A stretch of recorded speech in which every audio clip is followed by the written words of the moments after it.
اس وقت مجھے یہ بتانا ہے کہ ہر گھر میں الحمدللہ افطار کے وقت کھجور ہوتی ہے. الحمدللہ بہت ہی کم ایسے اکا دکا گھر ہوں گے جہاں افطار میں کھجور کا انتظام نہیں ہوتا ہوگا، ورنہ باقی ہر گھر میں کہیں مدینہ منورہ کی کھجور ہے تو کہیں ایران کی کھجور ہے، کہیں لمبی کھجور ہے، کہیں اجوا کھجور ہے، کہیں برنی تو کہیں قلمی، کہیں بہت پیاری پیاری کھجوریں ہوتی ہیں. لیکن کھجور کھانے کا مسنون طریقہ کیا؟ ہم لوگ کیا کرتے ہیں، جیسے اذان ہوئی مغرب کی یا افطار کا وقت ہوا، اللہم لک صمت و بک آمنت، دعا پڑھی اور دعا پڑھنے کے بعد سیدھے کھجور ہمارے منہ میں نہیں. اس وقت بھی میری ماں و بہنوں اور میرے محترم دوستوں اور بزرگوں اگر خیال رکھے تو بہت اچھا ہوگا.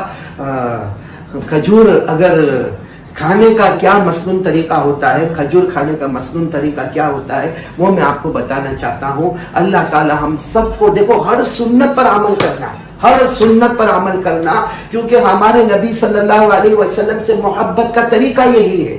امام مالک رحمت اللہ علیہ نے فرمایا، حضرت نوح کی کشتی میں جو بیٹھے، حضرت نوح علیہ السلام نے کشتی بنائی تھی، جو کشتی میں بیٹھے وہ بچ گئے اور جو کشتی سے باہر گئے وہ ڈوب گئے. جو کشتی میں بیٹھے وہ بچ گئے اور جو کشتی سے باہر گئے وہ ڈوب گئے.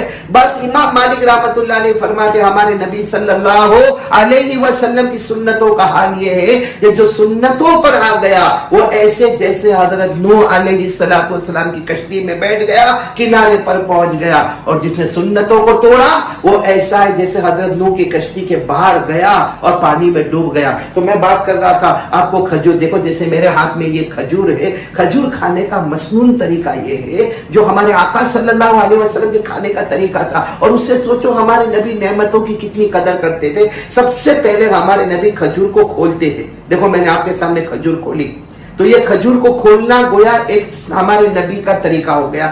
پھر اس کے بعد ہمارے نبی بیج کو نکالتے تھے، جیسے یہ بیج نکلا اور اس کو چوستے تھے. یہ ہمارے نبی کھجور کو چوستے تھے. تو کھجور کو بیج کو نکالنا اور چوسنا یہ دوسرا طریقہ ہو گیا. پھر ہمارے نبی اس کو اپنی 2 انگلی پر رکھ لیتے تھے، 2 انگلی پر، ایک روایت میں 2 انگلی، ایک روایت میں انگوٹھے کا بھی ذکر آتا، اور پھر اس کو دسترخوان پر پھینک دیتے تھے.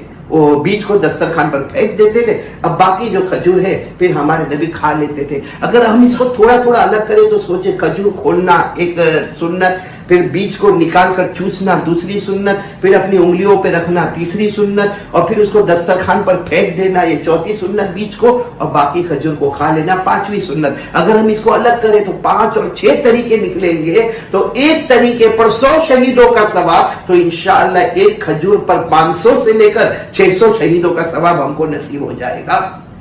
یہ ایک سنت آپ کو بتانی تھی، بہت ضروری تھی جو میں نے آپ کو بتا دی. انشاءاللہ اب سے ہم کھجور اسی طریقے